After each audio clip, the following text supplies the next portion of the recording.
అందరికీ నమస్కారం. Welcome to Leo. ఎట్టకేలకు ఆంధ్రప్రదేశ్లో ఉమ్మడి గోదావరి జిల్లాలు, మరోపక్క ఉమ్మడి కృష్ణా, గుంటూరు జిల్లాకు సంబంధించినటువంటి పట్టభద్రుల ఎలక్షన్స్ ఎటువంటి వివాదం లేకుండా ముగియడం జరిగింది. ఈరోజు చూసుకుంటే ఎలక్షన్స్ జరగబోతున్నటువంటి నేపథ్యంలో కొంతమంది సోషల్ మీడియా వేదికగా బాయ్కాట్ ఎమ్మెల్సీ అని చెప్పేసి విపరీతంగా ప్రచారం చేయడం జరిగింది. అప్పుడు చూస్తేనేమో బాయ్కాట్ ఎమ్మెల్సీ అన్నారు. ఇప్పుడు ఈరోజు ఆ యొక్క ఎమ్మెల్సీ రిజల్ట్స్ రానున్నటువంటి నేపథ్యంలో రిజల్ట్స్ అన్నీ కూడా కూటమి అభ్యర్థికి మద్దతుగా వచ్చేటువంటి పరిస్థితి. మొత్తంగా ఈ ఎలక్షన్స్ గురించి పూర్తి విశ్లేషణ చేసే ప్రయత్నం చేద్దాం. మనతో ఉన్నారు ప్రముఖ రాజకీయ విశ్లేషకులు రాజేష్ అప్సాని గారు. సార్ నమస్కారం అండి.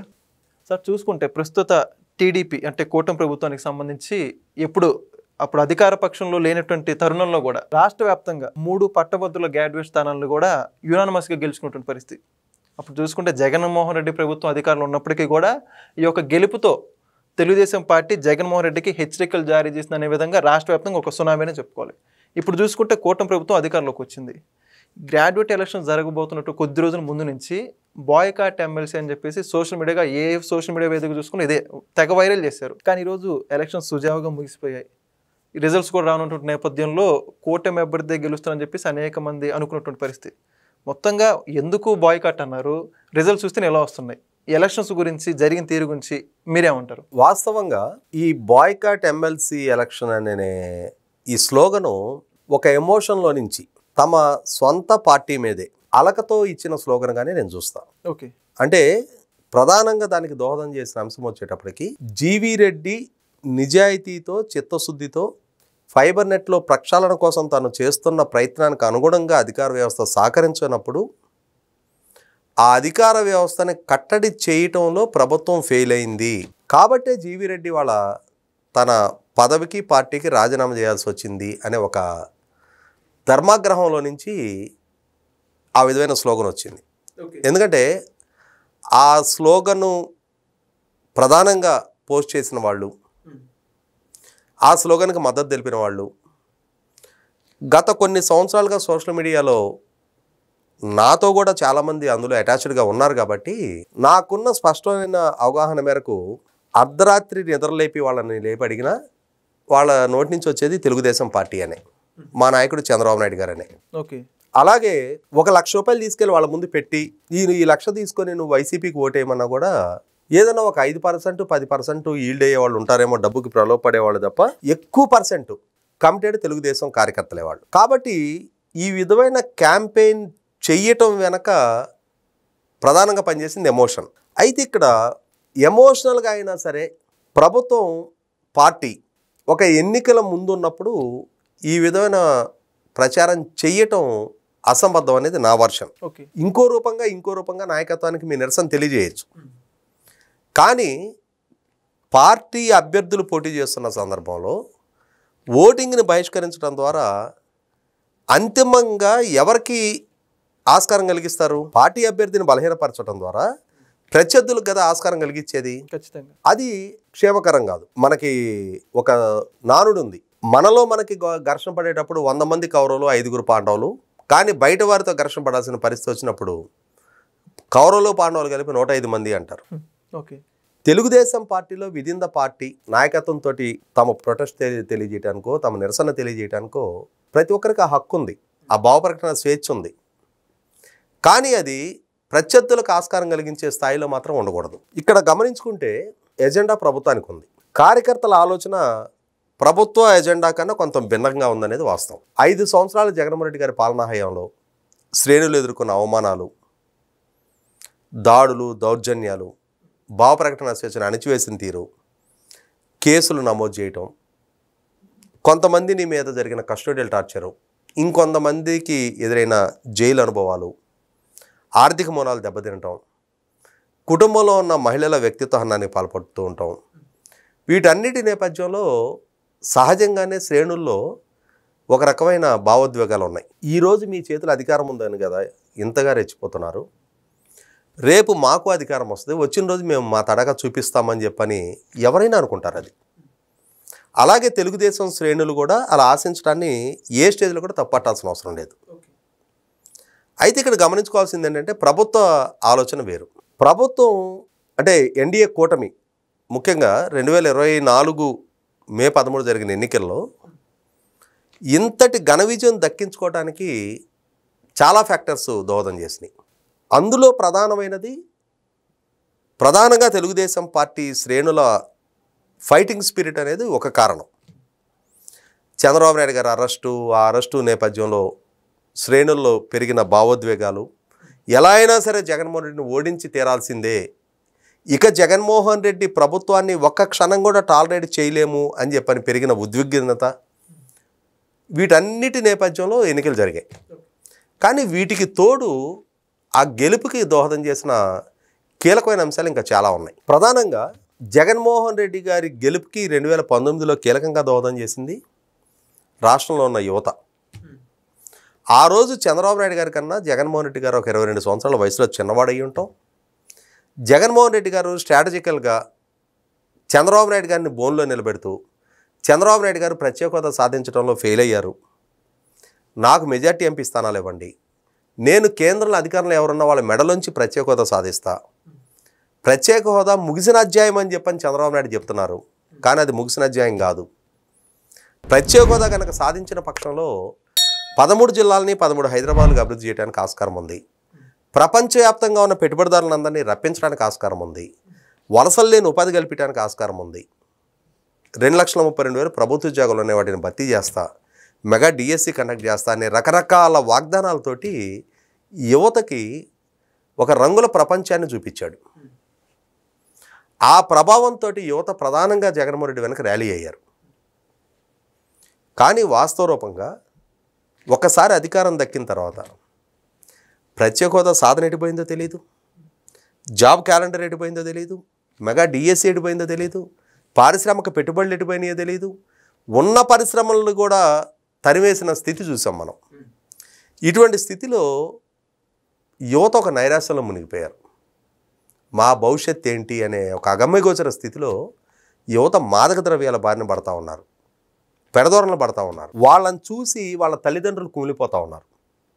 అటువంటి స్థితిలో ఆ యువత కోల్పోతున్న ధైర్యాన్ని తిరిగి నిలబెట్టడానికి, వాళ్ళకి భవిష్యత్తు మీద ఆశ చిగురింపజేయడానికి నారా లోకేష్ సంకల్పించుకున్న యువగళం పాదయాత్ర చాలా కీలకంగా దోహదం చేసింది. చంద్రబాబు నాయుడు గారు అధికారంలోకి వస్తే పారిశ్రామిక పెట్టుబడులు రప్పించగలుగుతాం, 5 సంవత్సరాల కాలంలో 20 లక్షల ఉద్యోగాల కల్పన చేస్తామని చెప్పని లోకేష్ ద్వారా చేసిన అష్యూరెన్సెస్ తోటి ప్రభావితమైన యువత 2019లో జగన్మోహన్ రెడ్డి వెనక ర్యాలీ అయిన యువతకి తోడు తర్వాత 5 సంవత్సరాలు ఇంకొక జనరేషన్ యాడ్ అవుతారు. వీళ్ళు కూడా చాలా ప్రధానంగా నారా లోకేష్తో సెయిల్ అయ్యారు. వారు సెయిల్ అవుతున్నారు అని అంటే వారి బిడ్డలకి మంచి భవిష్యత్తు దక్కడానికి ఆస్కారం ఉంది అంటే ఆటోమేటిక్ వాళ్ళ కుటుంబాలు కూడా.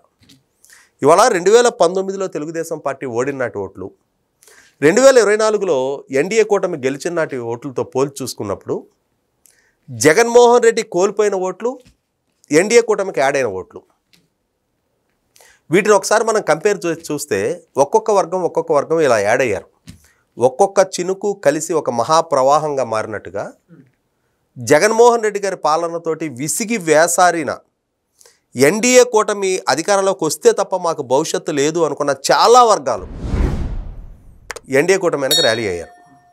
ఇలా ఏ వర్గం యాస్పిరేషన్స్ వాళ్ళకు ఉన్నాయి, వాటిని నెరవేర్చి తీరాల్సిన బాధ్యత కూడా ప్రభుత్వం మీద ఉంది. ఇవాళ 20 లక్షల ఉద్యోగ కల్పన జరగాలి అని అంటే కనీసం 30 లక్షల కోట్ల పెట్టుబడులు రప్పించాలి రాష్ట్రానికి.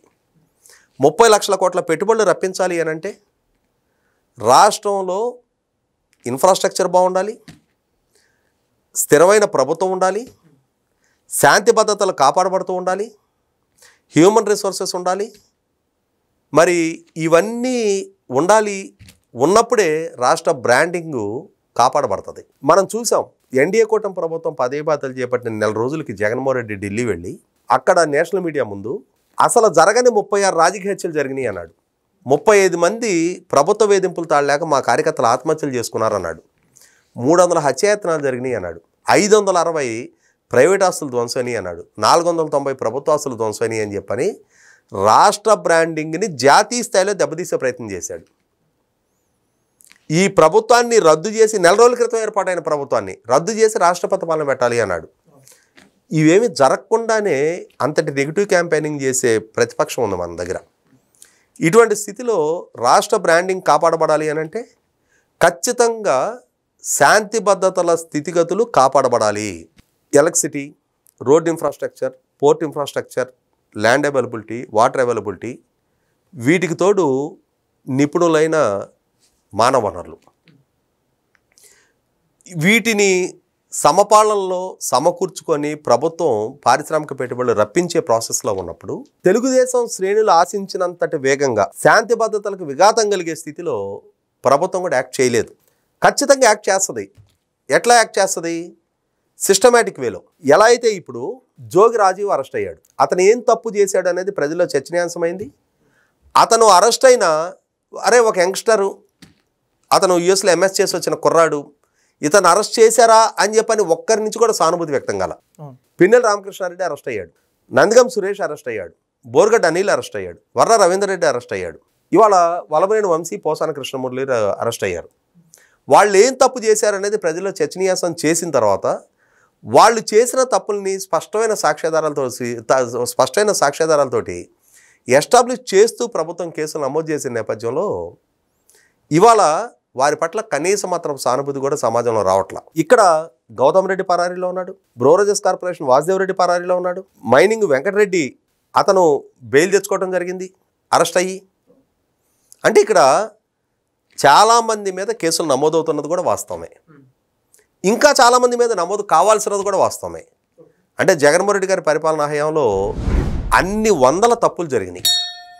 అక్రమాలకు పాల్పడ్డారు, మైనింగ్ వనరులను దోచుకున్నారు, భూములు ఆక్రమించారు, దాడులు దౌర్జన్యాలకు పాల్పడ్డారు, అటవీ వనరులను దోచుకున్నారు, కనిపించిన ప్రతి ప్రకృతి వనరుని అడ్డగోలుగా లూటీ చేశారు, వ్యవస్థను విధ్వంసం చేశారు, వేల కోట్ల రూపాయల అవినీతికి పాల్పడ్డారు. కాబట్టి ఇంకా చాలామంది మీద కూడా ఛార్జెస్ ఫ్రేమ్ కావాల్సి ఉన్నది వాస్తవమే. కేసు బై కేసు జరుగుతాయి, ఏది జరగకుండా ఉండదు. ఎలా అయితే ఇవాళ నేను ఇందాక ప్రస్తావించుకున్నట్టుగా ఆ యువత కుటుంబాలకి వాళ్ళకి కావాల్సింది వాళ్ళ బిడ్డల భవిష్యత్తు. వాళ్ళ బిడ్డల భవిష్యత్తు సాకారం కావాలి అని అంటే ఇప్పుడు ప్రభుత్వం సంకల్పిస్తున్నట్టుగా ఇప్పటికీ 6,48,000 కోట్ల రూపాయలకు సంబంధించిన పారిశ్రామిక పెట్టుబడుల ఒప్పందాలు ఖరారయ్యి ఉన్నాయి. 4,30,000 మందికి సంబంధించిన ఉపాధి కల్పన గ్యారంటీ అయి ఉంది. ఇంకా చాలా పరిశ్రమలు రావాల్సి ఉంది. అంటే మనం లక్ష్యంగా పెట్టుకున్న 30 లక్షల కోట్లలో ఒక 20%, మనం లక్ష్యంగా పెట్టుకున్న 20 లక్షల ఉద్యోగ కల్పనలో 20% ఇప్పటికి అచీవ్ అయినట్టు. అంటే అవి కూడా ప్రతిపాదన స్టేజ్లో ఉన్నాయి. అవి గ్రౌండింగ్ అవ్వాలి, ఫిజికల్గా వాళ్ళకి ఉపాధి దక్కాల్సిన అవసరం ఉంది. ఇటువంటి స్టేజ్లో ఘర్షణపూరిత వాతావరణం సృష్టించడం ద్వారా, ప్రతిరోజు ఏదో ఒక అలజడి రేపటం ద్వారా రాష్ట్ర బ్రాండింగు దెబ్బ తీయటానికి కూడా చాలామంది శక్తులు కూర్చొని ఉన్నారు. కాబట్టి ప్రభుత్వం సమయంతో వ్యవహరించాలి. ఇక్కడ ఇందాక మనం యువత గురించి మాట్లాడుకున్నాం. ఇవాళ 20 లక్షల ఉద్యోగ కల్పన అంటే కనీసం ఈ నినాదాన్ని పట్ల ఆకర్షితులయ్యి ఒక 10-15 లక్షల మంది అయినా సరే కొత్తగా ఎన్డీఏ కూటమి పక్షాన చేరుంటారు. ఒక 10-15 లక్షలు యువత, వారి కుటుంబ సభ్యులు లెక్కేసుకుంటే ఎన్డీఏ కూటమి గెలుపులో కీలకంగా దోహదం చేసిన 50-60 లక్షల ఓట్లలో ఆల్మోస్ట్ 50% ఇంపాక్ట్ వీళ్ళదే ఉంటుంది. అలాగే ప్రభుత్వ ఉద్యోగులు అతి కీలకమైన ఒక ప్రధాన వర్గం. జగన్మోహన్ రెడ్డి గారి పాలనా హయాంలో 2019 ఎన్నికల్లో జగన్మోహన్ రెడ్డి గారి గెలుపుకి వీరందరూ కీలకంగా దోహదం చేశారు. అదే వర్గాలు జగన్మోహన్ రెడ్డి గారి పాలనా హయాంలో అత్యంత దారుణ వంచనకు గురయ్యారు, అవమానానికి గురయ్యారు. ఒక రకంగా ఎట్టి పరిస్థితుల్లో జగన్మోహన్ రెడ్డిని ఒక్క క్షణం కూడా అధికారంలో కొనసాగనివ్వకూడదని చెప్పని ఒక పట్టుదలతో మొన్నటి ఎన్డీఏ కూటమి పక్షాన వారందరూ పనిచేయడం జరిగింది. మరి వాళ్ళ చాలా హ్యూజ్ క్వాంటమ్ ఆఫ్ అంటే సెక్షన్ వాళ్ళు ఇవాళ మనం లెక్కేసుకుంటే నేను అనుకోవటం ఒక 15-20 లక్షల ఓట్లని ప్రభావితం చేయగలిగే స్థాయిలో వాళ్ళు ఉంటారు. వారు కానీ, వారి కుటుంబ సభ్యులు కానీ, వారి బంధుమిత్రులు కానీ. ఒక ప్రభుత్వ ఉద్యోగి ఉంటే చదువుకున్నవాడు, సమాజంలో రాజకీయ చైతన్యం కలిగిన వాడు, 10 మందితో మమేకం అయ్యేవాడు, 10 మందిని ప్రభావితం చేయగలిగే స్థితిలో ఉన్నవాళ్ళు. వీళ్ళు చాలా కీలకంగా మొన్నటి ఎన్నికల్లో పనిచేశారు. వాళ్ళకేం కావాలి? ఈ వైసీపీ నాయకుల మీద కేసులు ఇవి వాళ్ళకి అవసరంలా. వాళ్ళకి కావాల్సిందేంటి? జగన్మోహన్ రెడ్డి గారు వాళ్ళకి సక్రమంగా సకాలంలో ఇంటర్మ్ రిలీఫ్ ఇవ్వాల. పిఆర్సీ ఇంటర్మ్ రిలీఫ్ కంటే తక్కువగా ఇచ్చున్నాడు. డిఏ ఏరియర్స్ అట్లాగే పెండింగ్ ఉన్నాయి.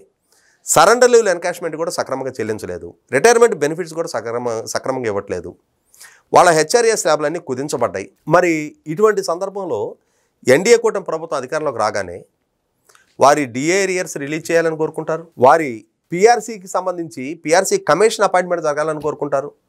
పిఆర్సీ కమిషన్ రిపోర్ట్ వచ్చి దాన్ని ఇంప్లిమెంట్ చేసేలోపుగా ఇంటర్మ్ రిలీఫ్ ప్రకటించాలని కోరుకుంటారు. ఇప్పటికే కాలాతీతం అయిపోతూ ఉంది. ఎన్డీఏ కూటమి అధికారంలోకి వచ్చిన తర్వాత జగన్మోహన్ రెడ్డి గారి పాలనా హాయంతో పోల్చి చూసుకున్నప్పుడు 1వ తారీఖు రోజు టంచనగా జీతాలు అందుతూ ఉన్నాయి, రిటైర్ అయిన ఉద్యోగులకి పెన్షన్లు అందుతూ ఉన్నాయి. వాటితో పాటుగా ఇవి కూడా అన్ని అమలు జరగాలని కోరుకుంటారు వాళ్ళు. వారికి సంబంధించిన వరకు జగన్మోహన్ రెడ్డి గారి వల్ల మేము వంచనకు గురయ్యాం, ఎన్డీఏ కూటమిని గెలిపించుకున్నాం, ఎన్డీఏ కూటమి ప్రభుత్వం ద్వారా మా ప్రయోజనాలు సిద్ధించాలని కోరుకోవడం తప్పట్టాల్సిన నష్టం లేదు. అక్కడ వాళ్ళు పనిచేశారు, ఈరోజు వాళ్ళు ఆ డిమాండ్ ప్రస్తావిస్తూ ఉన్నారు. మరి సోషల్ మీడియాలోనో తెలుగుదేశం శ్రేణుల్లో ఉండే అంతటి భావోద్వేగాలు వారిలో ఉండవు, వారికి అవసరం కూడా లేదు. ఇవన్నీ పాలకుడిగా జగన్మోహన్ రెడ్డి కన్నా మెరుగైన పాలన మా ప్రయోజనాలు సిద్ధించే స్థాయిలో అందివ్వగలరన్న ఒక నమ్మకంతో వాళ్ళు గెలిపించారు. వారి కోణంలో ఆలోచించినప్పుడు వారి ప్రయోజనాలే వారికి ప్రాధాన్యం.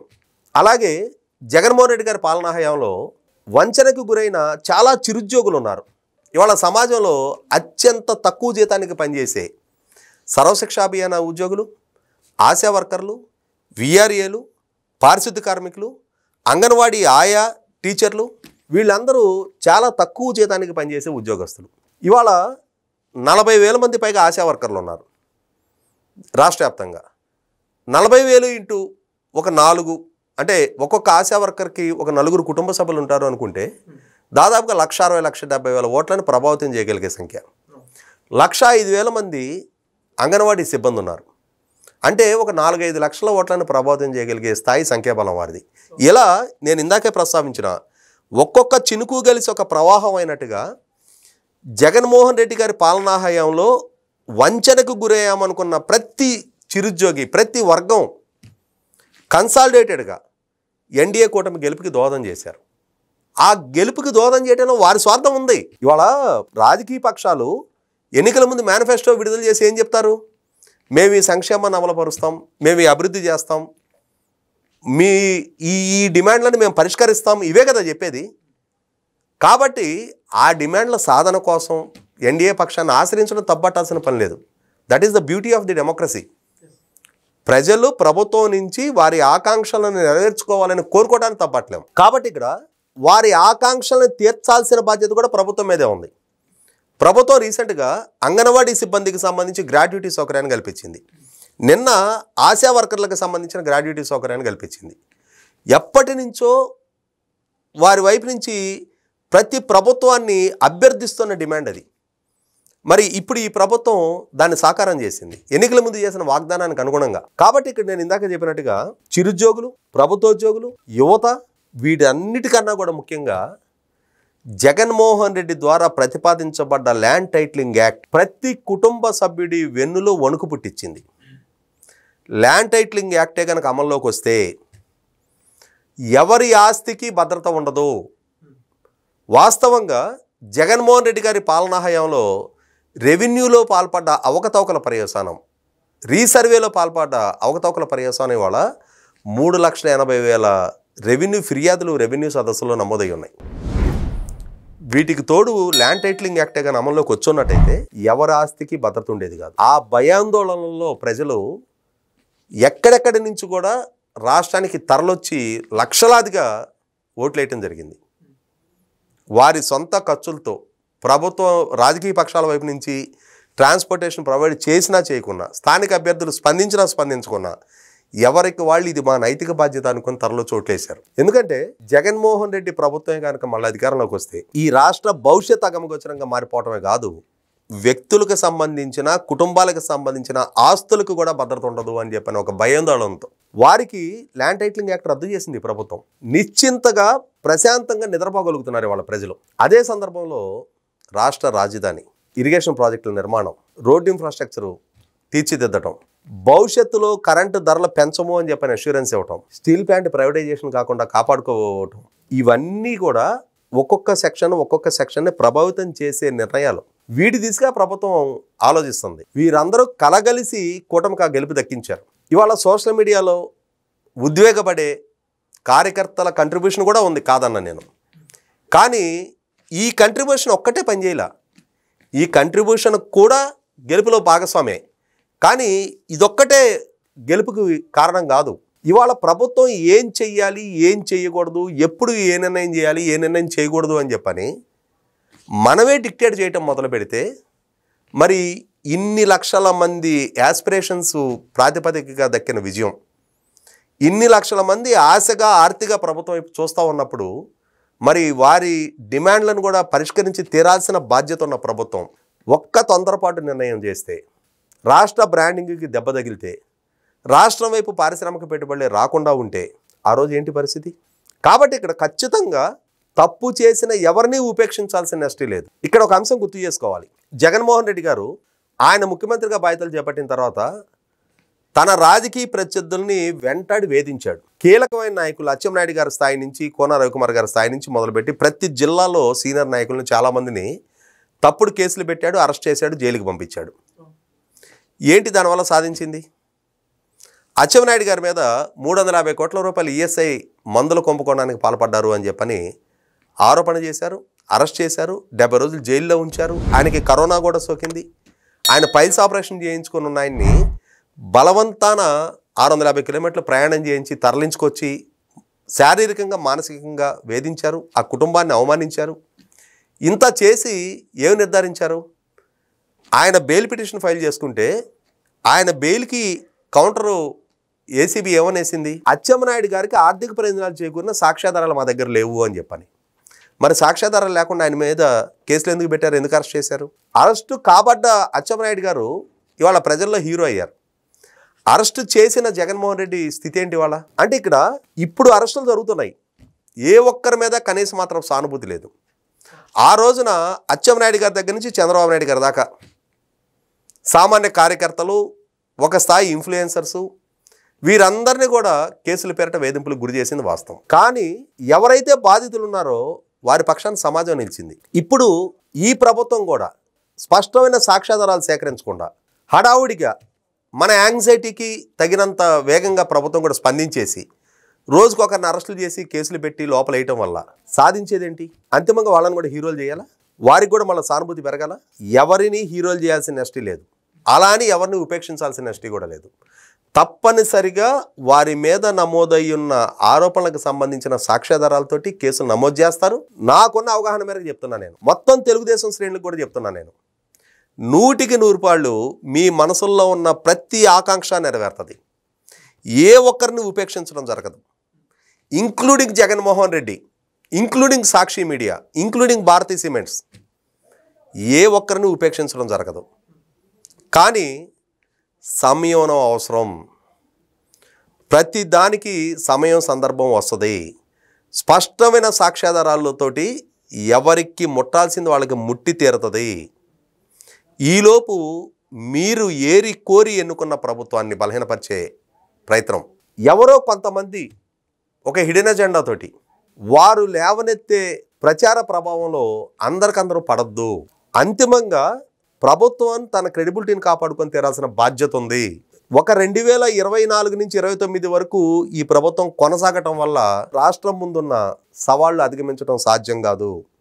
సుదీర్ఘకాలం ఈ కూటమి, ఈ ప్రభుత్వం కొనసాగాలి, ఈ విధానాలు అమలుపరచగలగాలి. అప్పుడు మాత్రమే మనందరి ఆకాంక్షలకు అనుగుణంగా మన భవిష్యత్తు, మన బిడ్డల భవిష్యత్తు, రాష్ట్ర భవిష్యత్తు సక్రమంగా కాపాడబడుతుంది. ఆ దిశగా ఆలోచించండి. ఎమోషన్స్ని ఖచ్చితంగా అదుపులో ఉంచుకొని తీరాల్సిన అవసరం ఉంది. ఇది నా వినమ్రతతో కూడిన విజ్ఞప్తి. Thank you sir. Please subscribe to Leo News for more videos.